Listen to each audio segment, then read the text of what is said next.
Super star Rajinikanth எப்படி வந்து முத்து படத்தில் என்ட்ரி ஆனாருங்களோ அதே மாதிரி நம்ம வந்து இந்த லலிதா பேலஸ்குள்ளார என்ட்ரி ஆகிட்டோங்க. வணக்கம் ஃப்ரெண்ட்ஸ், நான் உங்கள் சேலம் சூரிய பிரகாஷ் பேசுகிறேங்க. இப்போ நம்ம எங்கே இருக்கோம் அப்படின்னு பார்த்தீங்கன்னா, மைசூர்லேயே ரொம்பவுமே ஃபேமஸான அரண்மனைக்கு முன்னாடி தான் நம்ம வந்துட்டுருக்கோம். இந்த அரண்மனை எங்கே இருக்குது அப்படின்னு பார்த்தீங்கன்னா, இது மிகப்பெரிய 2வது அரண்மனை அப்படின்னு சொல்லலாம். முதல் அரண்மனை வந்து நம்ம சேனலில் போட்டிருக்கோம், பார்க்காதவங்க பார்க்கலாம். இந்த அரண்மனையில் வந்து பார்த்திங்கன்னா நிறையா படங்கள் வந்து இங்கே ஷூட்டிங் எடுத்திருக்காங்க. அதேமாதிரி ரஜினி படங்கள் எல்லாமே இங்கே மேக்ஸிமம் இங்கே அவரோட படங்கள் தான் ஷூட்டிங் எடுத்திருக்காங்க. அதை தான் இப்போ நம்ம பார்க்க போகிறோம். வாங்க நம்ம வீடியோக்குள்ளார போகலாம். முத்து படத்தில் வந்து செகண்ட் ஹாஃபில் வந்து ராஜாவாக வருவார் பார்த்தீங்களா ரஜினிகாந்த். அவரோட சீன் வந்து பார்த்திங்கன்னா இந்த ஃப்ரண்ட் போர்ஷன் இந்த லலிதா பேலஸில் தான் எடுத்துருக்கு. மைசூரில் சாமுண்டி ஹில்ஸ் அருகில் அமைஞ்சிருக்குதுங்க இந்த அரண்மனை.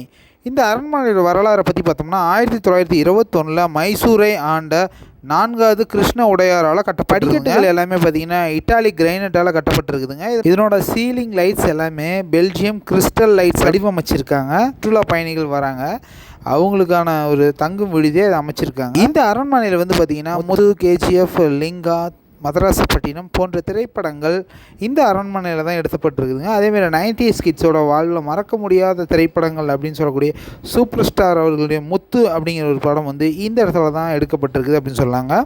கர்நாடகாவில் மைசூரில் அமைஞ்சிருக்கிற இந்த லலிதா பேலஸ் கேஜிஎஃப் அப்படிங்கிற ஒரு படத்தில் வந்து ஃபஸ்ட்டு பார்ட்டில் வந்து பார்த்திங்கன்னா அந்த கருடனோட சீன் காட்டும்போது அந்த கோபுரம் வந்து காட்டுவாங்க. கேஜிஎஃப் பார்ட் 2ல் வந்து ராக்கி பாயை வந்து ஒருத்தர் பெருமையாக சொல்லிட்டு இருப்பார் வெளியில்.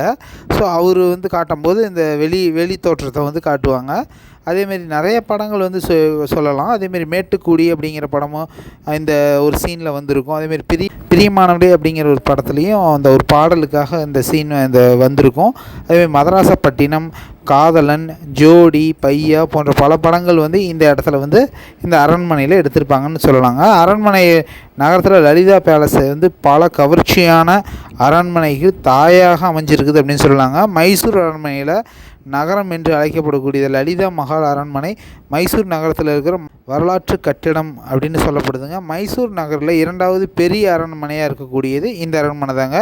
இது வந்து சாமுண்டி மலை அடிவாரத்தில் ஒரு சிறிய குன்றின் மீது அமைஞ்சிருக்குதுங்க. இந்த அரண்மனை அதனோட கட்டடக்கலை வந்து பார்த்திங்கன்னா மைசூர் மகாராஜாவால் இந்தியாவில் வைஸ்ராய்க்காக கட்டப்பட்ட ஒரு கட்டடங்க, ஒரு அரண்மனை அப்படின்னு சொல்லலாங்க. இது ஹோட்டலாக வந்து மாற்றப்பட்டது வந்து பார்த்திங்கன்னா 1974 இந்த பிரம்மாண்டமான அரண்மனை ஒரு சொகுசு பாரம்பரிய ஹோட்டலாக மாற்றப்பட்டதுங்க. அதன் பிறகு இது வந்து இந்திய அரசின் கீழே இது ஒரு சுற்றுலாத்தலமாக அறிவிக்கப்பட்டதுங்க.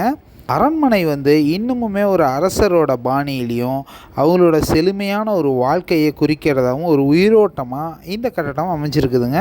இது வரலாற்றில் சிறப்புகள் மற்றும் அரச அலங்காரங்கள் மத்தியில் சில நாட்கள் அரச வாழ்க்கையை வாழும் வாய்ப்பை வழங்குதுங்க. இங்கே வந்து பார்த்திங்கன்னா நம்ம தங்குறதுக்கான இடமும் வந்து இங்கே கொடுக்குறாங்க. ஒரு நாளைக்கு இவ்வளோ அப்படின்னு சார்ஜ் கொடுக்குறாங்க.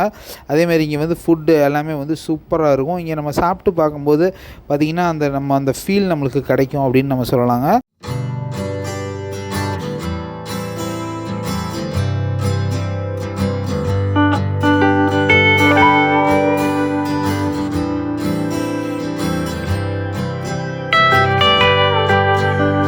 நம்ம நின்றுட்டு இருக்கிற இந்த ரூமில் வந்து இங்கே தான் வந்து ஜெயலலிதாமா, ரஜினிகாந்த், முக்கிய பிரமுகர்கள், அதேமாதிரி அமிதாப் பச்சன் இவங்க போன்ற பெரிய நடிகர்கள் வந்தால் இங்கே தான் வந்து ஸ்டே பண்ணுவாங்க.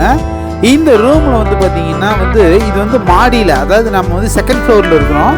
இந்த மாடி வந்து மேக்ஸிமம் இது யாருக்குமே அலௌடு கிடையாதுங்க. இந்த இடத்துக்கு இந்த பெட்டு வந்து பார்த்திங்கன்னா இது வந்து ராஜா வந்து தங்கிறதுக்கு அவர் ஓய்வு எடுக்கக்கூடிய பெட்டு, அதேமாதிரி அவரோட கழிவறை இதெல்லாம் பார்க்கும்போது ரொம்ப பிரம்மாண்டத்தின் உச்சம் அப்படின்னு சொல்லலாங்க. விருந்தினர்கள் தங்கிறதுக்காக 54 அறைகள் கொண்ட ரூம் இருக்குதுங்க. கிளப் இருக்குங்க, அதேமாதிரி நீச்சல் குளம், டென்னிஸ் கோர்ட்டு, பில்லியர்ட்ஸ் அறை, பொழுதுபோக்கு செஸ் அறை போன்றே அமைஞ்சிருக்குதுங்க.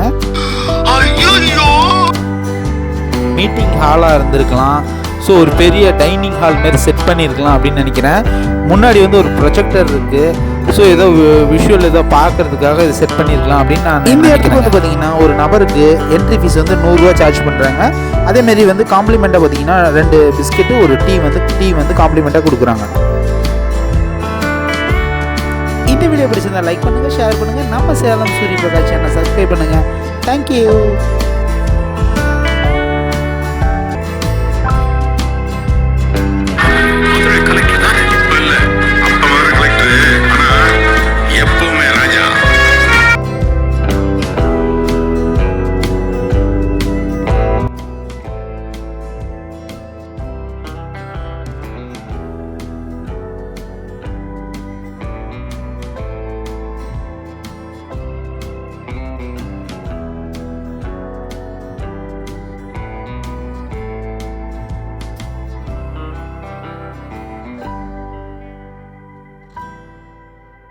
கேஸ்ல இருக்க அந்த கூலரை பாருங்க. ஹேமந்த், கூலரை ஜூம் பண்ணுங்க. இந்த கூலர்ஸ்ல தெரியுறது சத்யாவோட ரிஃப்ளெக்ஷன். குப்பத்துல ராஜா பட்டந்து ஜெயிலுங்கிற விசாரம். அவன் என்ன காரணத்துக்காக ஜெயிலுக்கு சாவுக்கு பயந்து தலைமறைவா இருக்கவனுக்கு விசாரணையா? அந்த நாயை எங்கே பார்த்தாலும் ஷூட் பண்ண சொல்லி உத்தரவு போடுங்க மேடம். உங்களாங்கிறத நீங்களே பார்க்க போறீங்க. உன்னை பத்தி இங்க இருக்க ஜனங்க வீட்டுல அடுப்பு எரியதோ இல்லையோ, உன்னை பத்தி நினைச்சா அடி வயிறு எரியுது. சாலி ஆரம்பிச்சா அங்க ஒரு போர்டு எழுதி மாட்டிடுவீங்க, நாயர்களும் உள்ள வரக்கூடாதுன்னு. கழுத்தை பிடிக்காம விடாது.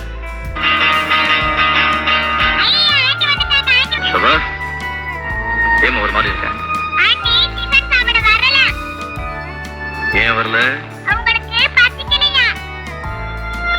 நீ டிஃபன் சாப்பிட்டியா?